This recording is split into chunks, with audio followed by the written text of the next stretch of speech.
Welcome back to the BirthLink podcast. Today, I'm going to get into amniotic fluid. Actually, okay, this isn't today. I did an Instagram live about amniotic fluid months ago, and it's in my folder ready to go. So I edited it all up, and it's very informational. Is that a word? Educational. We're going to talk about amniotic fluid. Everything you want to know. What is it? How does it help your baby? Why we care so much about it? What it's breaking your water is all about, when to call it, all the stuff. Okay. I get into all of it. So don't miss this one. Thanks for being here. And of course, if you have any questions, if you want to work with me as your coach, it's okay. Go to myfriendsandnurse.com. You can easily find a place to click and message me, and we can have a little chat and we can see where you're at. What do you need? Do you want a class? Do you want a course? Do you need a workshop? Do you want some one-on-one time with me? Do you want to join a group with me? I got what you need, but let's start at assessing where we can help each other. All right, let's get into the show now. Let's don't waste any time. What is amniotic fluid? Let's start with that. It's this protective liquid that surrounds the baby. It's mostly fetal urine and water and proteins. That's it. It's pretty basic. It's odorless, doesn't smell. It's clear, just looks like water, honestly. And it creates this ideal environment around the baby so that she can develop and the umbilical cord can float around and not get pinched. I always use the example of the cord being like a flexible tube, and if there's not enough fluid, then the cord can get pinched, right? It can get kinked, and it's hard for the baby to move off of it. And of course, that cord is filled with blood and all the nutrients it needs and oxygen. So if that gets kinked, then the heart rate sinks down and it's not able to come back up because the umbilical cord is not able to move around like it should, right? Amniotic fluid also creates the ideal environment temperature-wise, and that gives that cushion. It provides the ability for the baby to move themselves and kick you, yay, and muscle development, which is, of course, really, really important. So, and I have my notes here, so I'm going to stay on track so I don't talk for an hour like I always do. So that is really what amniotic fluid is and why it's important in your baby's development. So how is it made and how is it regulated? Let's get into that. So at first, it's the maternal plasma. It's your blood, mom's blood, that makes this amniotic fluid. Okay. And it goes straight through the baby's umbilical cord and the baby pees it out. So after about 20 weeks gestation, it's primarily composed of fetal urine. And the fetal urine is very clean. Again, water, protein. That's it. It keeps increasing. The amount keeps increasing till about 36 weeks. And then after that, it really does go down. What's up, Emily? So it does go down after that or stays still. So if you find that your the measurements are stop increasing or they're even going down, after 36 weeks, that is normal. So don't be alarmed, right? And we'll get into more of the complications and oligo and all of that in just a minute. But usually the baby is constantly swallowing the fluid and breathing it in. So the lungs are filled up with fluid and it's just all over the place, right? And that's normal. It's actually breathing it in and using that and then peeing it out as it goes through the system. The normal volume is about 800 to 1,000 milliliters at term. So at 37 weeks, it should be around 800 to 1,000 milliliters. They'll usually find that much. And about every 3 hours, it is completely replenished. Isn't that crazy? It only takes 3 hours for everything to come in and out. Yeah. So I always say, like, if for premature babies, like, and the water breaks or your water breaks in labor and you're like, oh my gosh, the baby's not going to have any more fluid. Don't worry. It takes a few hours and baby is going to make more, keeps making more.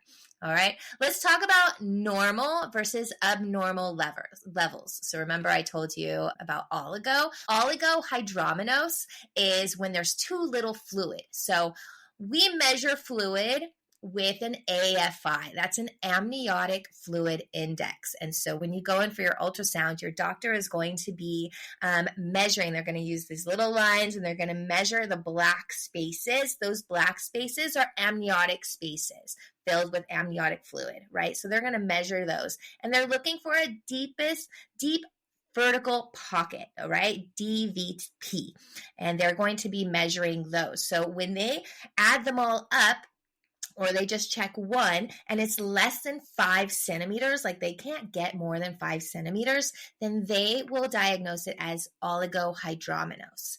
I personally am known at the end of my pregnancy to be a little low. So it wasn't 5, it was more like 8, and a little bit under 8. If anyone's under 8, about 6, 7, then they may want to be able to include, maybe warn you, have you really hydrate. And for me, they kept me at the hospital overnight, and they think they gave me like 3 liters of fluid, and it went above 8. So don't stress when you get a low marker, but understand that under 5, your doctor is going to be very concerned.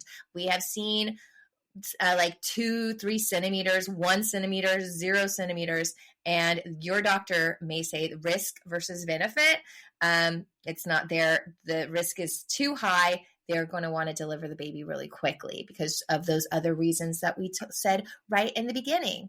Oh, thank you so much, Lindsay. So what about if there's too much fluid? That's called polyhydramnios, and that's usually over 24 centimeters. So if you have too much fluid, you have the risk of maybe when the water breaks, that the cord may rush through your vaginal canal, and that's a cord prolapse. No one wants that. Very scary. There may be a risk of uterine rupture. We're not as concerned with polyhydramnios, but it's something to be aware of. So you just want to note it and talk to your doctor about the risks for you on having too much fluid and what you can look out for, like fetal movement as usual, like kick counts and such. And how many pregnancies have you had? What is your risk of rupture to begin with?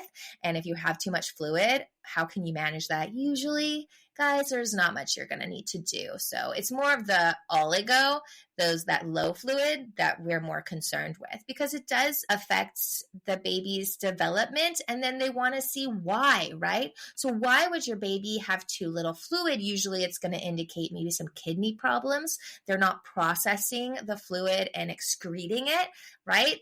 It's mostly their urine. So why isn't it coming out? It's possibly they're having some kidney issues that they really want to look into, right? So they're going to look closely. You're going to go see a fetal specialist, an MFM, and they're going to look into that. It could be there's growth restriction. The baby's just not developing correctly and enough, and they're going to look at the risks of that. It could also mean a slight rupture, believe it or not. Like, is the fluid leaking out? Is the bag broken and it's leaking? They're going to look at that as well. If there's too much fluid, it could be due to maybe gestational diabetes, an infection, or fetal anomalies. Something's wrong with the baby and they're not sure. So more than like, oh, they're so worried that there is too much fluid, they're going to be more concerned with like, why? Does that make sense? Yeah. All right, let's talk about spontaneous versus artificial rupture. So your water breaks. We call that spontaneous rupture. Spontaneous rupture of membranes is SROM. SROM. It depends where you work, how you say it. We say SROM here in California, and even in Seattle when I worked there, they said SROM. Some places they say SROM. I don't know, what do you call it? So if you hear that, that's just all it means. It means that your water broke naturally, and it doesn't mean you're going into labor, though. It doesn't mean that you're full term, because sometimes the water breaks and you're like 24 weeks. You're like, Mom, I'm not ready to have this baby. Why is my water broken? There's an anomaly. Something's going on, and it's an emergency. You want to go get medical attention right away. If you're over 37 weeks, then it's a natural process. You're not necessarily in labor in that moment, though. I think the percentage is about 10% of women rupture before they go into labor. So they're not in labor yet. But then after that, you're going to after you rupture, within 18 hours or so, most women have gone into labor. Note that, okay? So note that you need some time if your water breaks and you're not in labor yet to get into labor, and not necessarily needing medical intervention. And we'll talk about that a little more in just a minute as well. So we call when you rupture before you go into labor PROM, okay? Premature rupture of membranes. Usually when the water breaks, it's going to be clear or maybe a little pinkish, because there could be just one little drop of blood makes that fluid pink. So normal, don't worry. If it's clear, that's normal. And we'll go into what to look for if your water breaks in just a minute as well. I'm trying to follow my notes, guys. Otherwise, I swear I talk and talk and talk and talk. Okay. Let's get into artificial rupture of membranes. That's we call AROM. I haven't heard it called anything else other than AROM, artificial rupture of membranes. That's usually a medical intervention. Sometimes I've seen it done by mistake or accident, I should say. Like if the nurse or doctor goes and does a cervical check or does a membrane sweep, then the risk of that is rupturing your membranes. So that's, it wasn't spontaneous. So I call it a rupture of membranes. But most of the time, it should be consented for them to be able to do that to you. And you want to understand the risks and the benefits of that. A lot of times, so the hospital I was at, the doctor came in and said, okay, why don't we break your bag and the baby will come faster? And that was the end of the conversation, which triggers me, right? I'm standing right there. I'm like, I think we can get into it a little bit more, right? Like, is that really where you're going to stop? You're going to tell her the baby's going to come faster and that's it? And are you going to sign something that says that's guaranteed? Should let her know that's not a guarantee, right? A lot of things, complications happen after you rupture. I've seen it. I've had to deal with it. I've had to give too much antibiotics and Tylenol because of infections after rupturing to know that that's true. So have the conversation. I'm not against rupturing for certain people. It's a great intervention and it's a needed intervention, especially if you are having an induction and that's the process. Like the next step, the only thing left is that we need to break your bag. And maybe your labor is stalled because your bag is just really, really strong and it's keeping the baby up.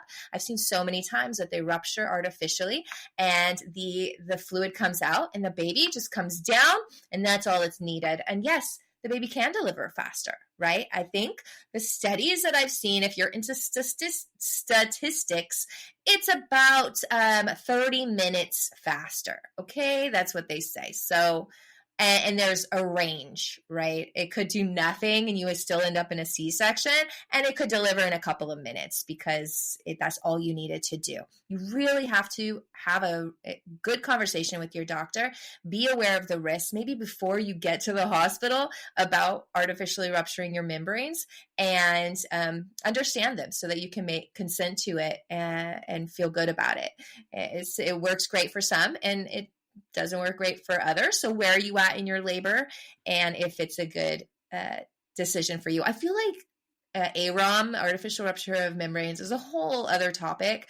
And if you have any questions on that, leave them in the comments or just message me and I would love to get into it more. But I want to cover a lot about the amniotic fluid. So let's keep going, right? Okay, so it's a medical intervention to AROM.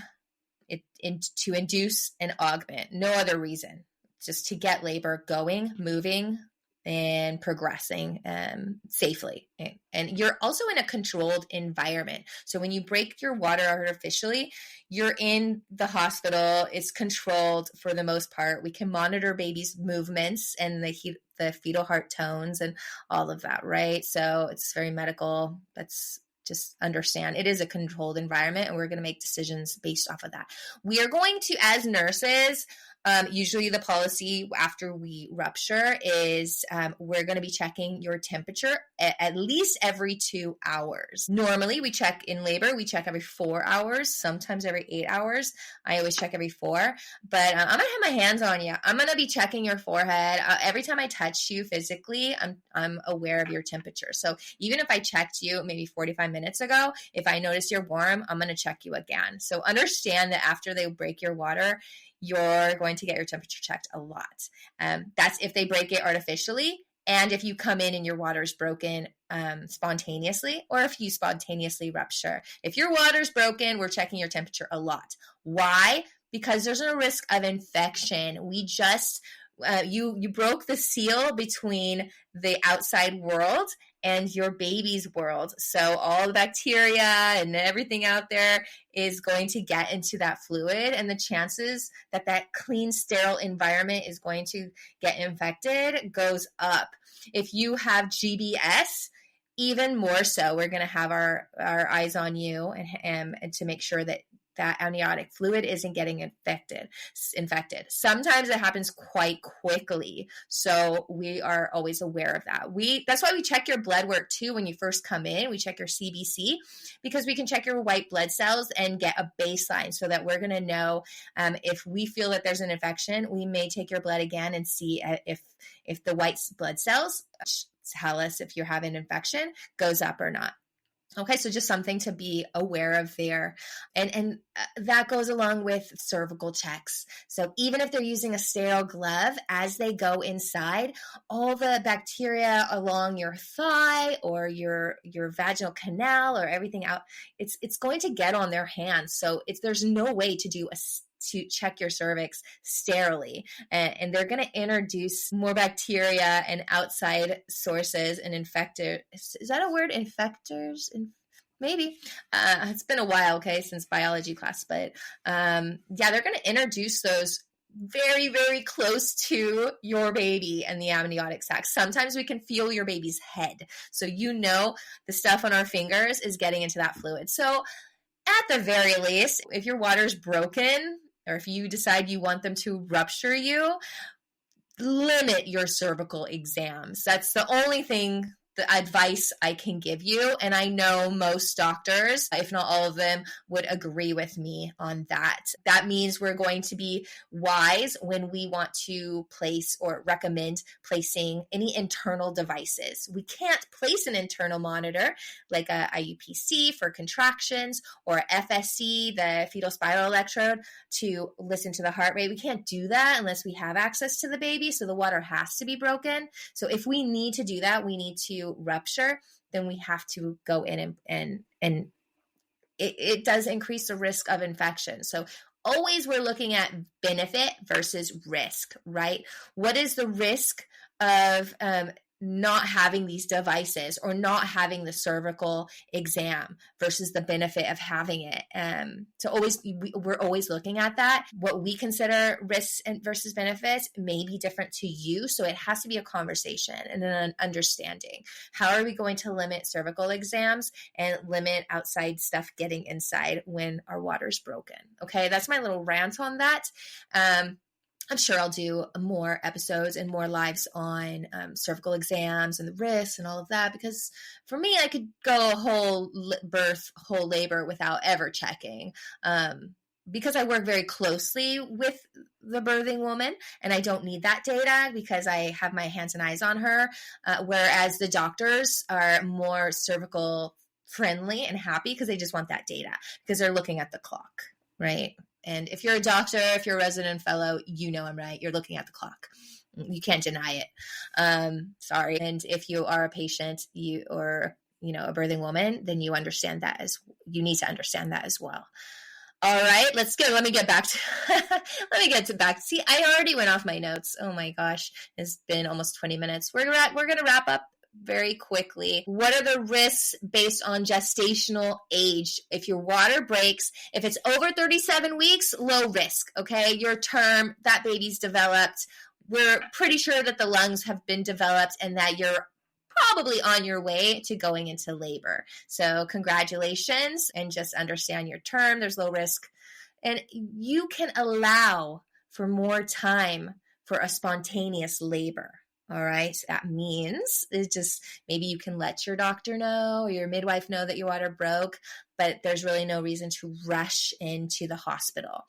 Because if you do go into the hospital, you will be admitted. You will have to leave AMA, against medical advice, if you don't want to be there, because they're going to admit you. And if they admit you, they're going to want to do something. They can't just let you lay in bed at 37 weeks, 38, 39 weeks without being in labor.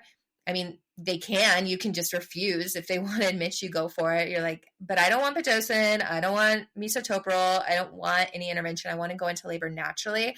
Oh, you're going to piss some people off. They're not going to like that. They're going to be like, no, if you're here, you've got to do something. Why? Because if you rupture, the amount of time, they usually give a 24-hour rule. Some say 18, some say 20, but a lot of times it's a 24-hour rule that in 24 hours after the water breaks is usually like, okay, we need to do something now because the risk of an infection, the risk of something happening to your baby is going to go up, right? So just have an understanding of that and why it would be important for you. For me, at the beginning, I told you that most women take about 0 to 18 hours after the water breaks, if their water broke before they went to labor, to get into labor naturally, right? So it's about that same time. So allow your body that time to go naturally into labor, I would advise. But I don't know you. I don't know your circumstances. Nothing I say, disclaimer is going to be specifically advice for you. So have that conversation with your doctor. For me, if my water breaks, how long would you suggest I wait before I go in? Because I really, really want to minimize interventions. If that's you. If you want interventions, if you're planning on an induction anyways, then that's your journey, okay? If you are already in labor, your water broke, but it's just going really slow, then you end up going in, and we end up intervening either with a medication or a cervical balloon. Most doctors won't place a cervical balloon. Like I said, it's the risk of infection, and some will. They consider it sterile, and I've seen it done with the water broken. Again, that's going to be your provider's discretion and your choice as well. So want to make sure that you have an understanding of that. If you have any questions about induction methods and what would work for you, and of course, message me, leave me a comment, and I will get right to you on that. Okay. So before 37 weeks, we call that preterm, of course, you're going to be a higher risk. It's serious if your water breaks. Depending on how many weeks your baby's lungs are not developed yet, right? That means if this baby's coming and they're going to be smaller. So when a baby's smaller and the water breaks, you don't necessarily need to be 10 centimeters to deliver this baby. Sometimes you only need to be 6 centimeters, 7, 8 centimeters. You just need it to be open enough for that baby to come out. Also, there's more space, right? There's more fluid, which means when it rushes out, the chances of the umbilical cord coming out, which is an emergency, it goes up. So we want to be really cautious if we're under 37 weeks and our water breaks, right? It usually requires immediate medical attention. You just want to go to the hospital. All right, let's look at my notes. Duration of rupture, associated risk. I think I already jumped ahead and talked about this, but yes, 24-hour rule is that traditional guideline, I suppose. And in general, like throughout the US, check with your doctor how many hours they suggest, and Google, look it up, ask me, but and ask your parents, ask your mom how long it took her, that kind of thing. Get a general idea. Of course, we talked about risk of infection. I already jumped ahead and I spoke about all of this. Risk of infection increases with more time that it's ruptured. GBS is going to leave you in a higher risk level for after your water breaks. We're going to monitor your temperature, right, to make sure of that. And then we're going to monitor your fetal movement. And that's something that you can do on your own before you get to the hospital, right? It counts. How is your baby moving in there? That's going to be a a relief. It's going to help us feel more at ease with your labor progressing without medical attention. So already have an understanding of what your labor is all of, like of what your body and your kick counts and your baby does do what your baby does in your belly, so that's your baseline. So now that your water broke, is your baby moving the same? It should, really should. Maybe she's getting more into place, so it won't be as dramatic of a kick, but your baby should still move around, or at least you'll feel a kick, and you want to count those and make sure that like I said, that the cord isn't pinched, that she's getting enough oxygen. Maybe sometimes you could call a midwife, and they can come with their fetal Doppler and just do a little check. And that can be put your mind at ease so that you can go into labor on your own. That's why I love midwives. Talk to them. They do home visits, and a lot of the times ask them if they do, and they can give you some guidance on there. Because going into labor spontaneously is just, all around safer for the most part, for most people. And then sometimes it's not. So you got to find out. Let's see. And then you want to, I basically said there's different protocols for different situations. That's what I wrote in the notes. And that's basically what I said, right? It just depends. Signs to watch out for after the water breaks. We like to use the acronym COAT, COAT. So COAT, you're going to look at the color, right? It's usually colorless or pink tinged. It could be green. It could be brown. It could be red, like bloody, and the green or brown could be like pea soup, or it could be really light, it could be chunky. Like, what does it look like? If you're concerned, if it's anything other than pink or clear, take a picture of it, okay, and send it to your providers. And then sometimes it's just a light green. It just means the baby pooped in there. There's meconium, and it's really nothing that you need to worry about. The babies do that either if they're super developed or if they're stressed out. So then just make sure you're feeling that baby move and there's not any stress. Usually it's only something that we need to be aware of at the time of birth, so that the baby doesn't swallow meconium and it goes down the trachea. And then we're going to have to suction that out, and that's pretty serious, you guys. We're going to have RT, and most likely, but your baby needs to go to NICU. It is rare, but it's something to be aware of when it comes to meconium in the fluid. But again, I don't want you to stress. Most of the time that I see meconium in the fluid, it's fine. We're going to be precautious. About it. Like, we're just going to make sure that maybe NICU is there when you deliver, and most of the time baby cries and NICU says goodbye, congratulations, and they're gone. But just something to be aware of why NICU would be there is just for that added benefit of having them there to suction if the case is they swallow that meconium, because it's sticky and tough. But most of the time the baby's perfectly fine, okay? It doesn't swallow it. Sometimes we do some suctioning even after they're crying and perfectly fine, and we find a lot of meconium stained fluid in their gut, in their tummy, and it's not fun, right? But we can help them out.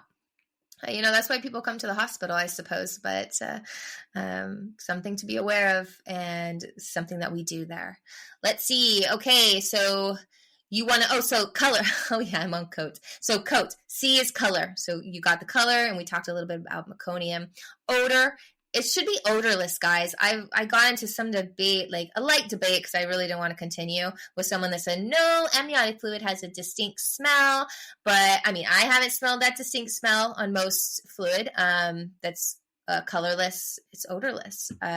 So if you notice that, really you need to smell, like, is it have like a urine smell? Could I have just peed myself?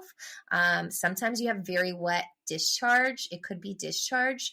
But if you smell something, maybe this lady she was a doula. Maybe she just has really heightened sense of smell, like a dog. I don't know. Congratulations to her. But really it should be odorless. And if you're smelling something, it's either your vaginal smells, or it could be, if it's like a foul smell, it could be a sign of infection. Okay, so you want to note it. What do you smell? That's odor.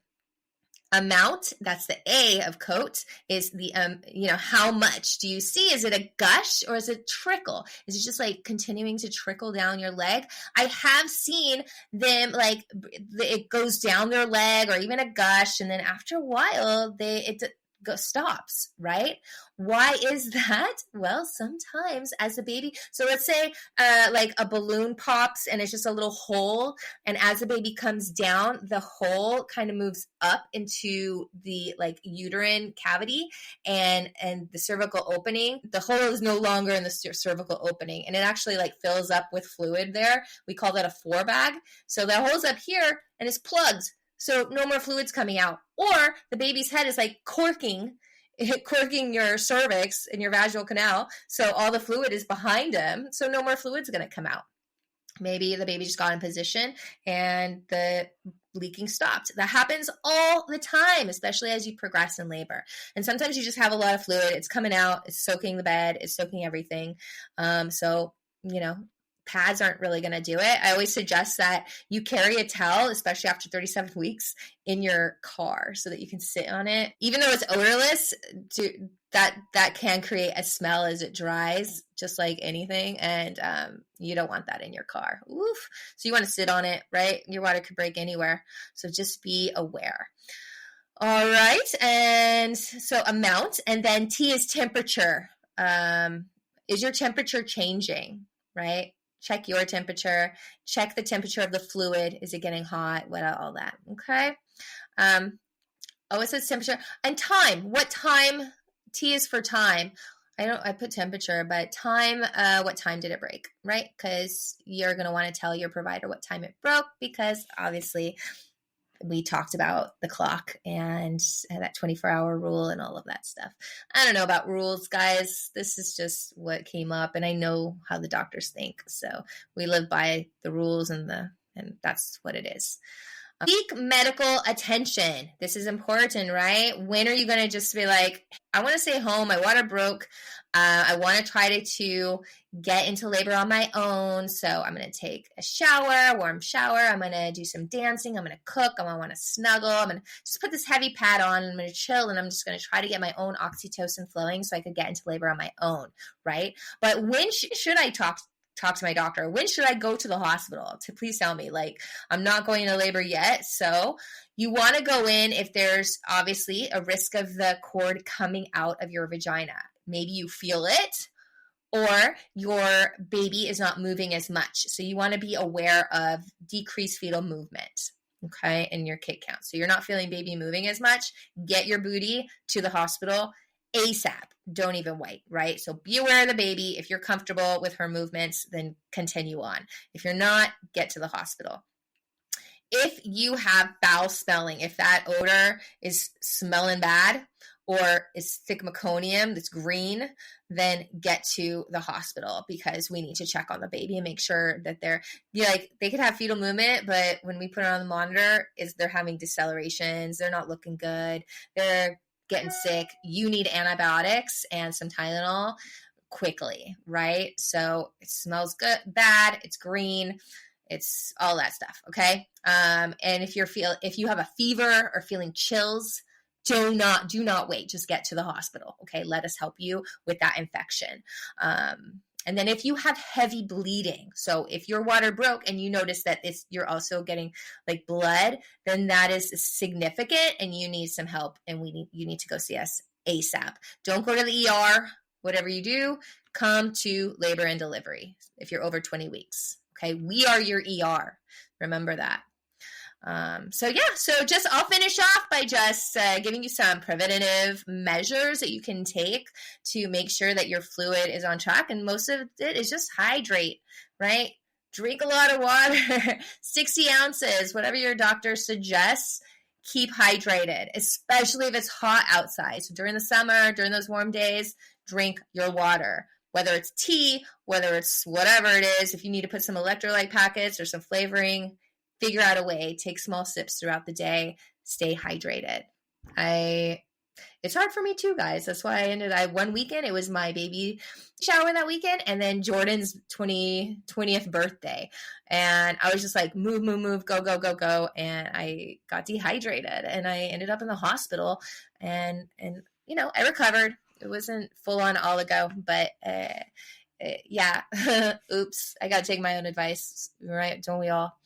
So hydrated, monitor your fetal movements and those kick counts.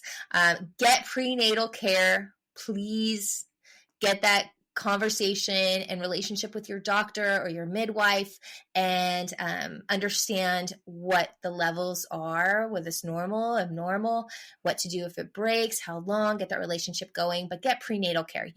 If you don't know, I don't know, good luck to you. If you're like, I don't want any assistance whatsoever, then I don't know, you're not my people. I please talk to me and help me understand. I don't know. Understand what normal versus abnormal discharge is. A lot of times that we get women in, they don't understand that it's just discharge. So know what your discharge is, what it looks like, because sometimes that can be maybe like a yeast infection or something else. It's not actually fluid, but when your water breaks, it could affect it. It could get into the amniotic sac, right? So know your discharge and keep your vagina area clean and healthy. And just know when to call your provider, have that conversation. All right. I am so happy if you joined me live. I know half of you guys are not pregnant. You're just friends of mine as well. But I hope that this information helped you. And if you're listening on the podcast, thank you so much. Please, you know where to find me. Go to My Friends the Nurse, Instagram, into my DMs, and let me help you with whatever questions you have. Thank you for listening to My Friends the Nurse presents the Birthing Podcast. We hope you enjoyed today's episode and found it valuable. Before we go, a quick reminder. The information shared on this podcast is for educational purposes only and should not be considered medical advice. Always consult with your healthcare provider for any medical concerns or questions. If you enjoyed the episode, please subscribe, leave a review, and share it with your friends. Your support helps us reach more people and continue to bring you great content. Until next time, stay healthy and stay informed.